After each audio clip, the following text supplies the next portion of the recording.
అవంతిక తన రూమ్లో మొబైల్ చూసుకుంటుండగా బాబుతో సహా సుభద్ర ఆ రూమ్లోకి వెళ్తుంది.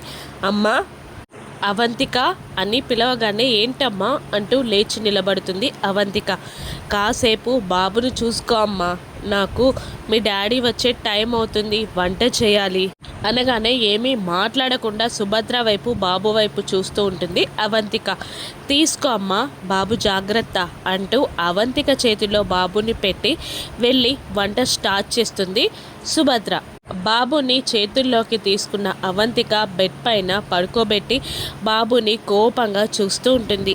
ఏంట్రా బుడ్డోడా, ఈ ఆస్తి నాకు దక్కకపోవడానికి నా కొడుక్కి అడ్డంగా ఉన్నది నువ్వే కదరా అని అంటూ ఉంటుంది బాబుని చూస్తూ అవంతిక.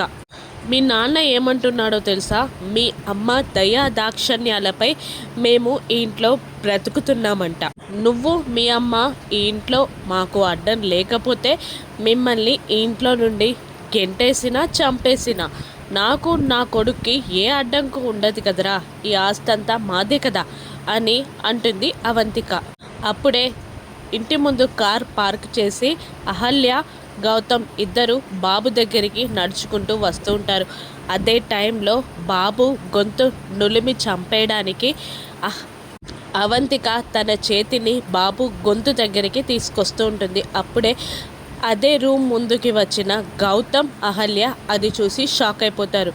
నిజంగానే బాబు గొంతు నులిమి అవంతిక చంపేస్తుందా? అహల్య గౌతమ్ను కాపాడుకోగలరా? రాను ఎపిసోడ్స్లో చూద్దాం. Thank you for watching.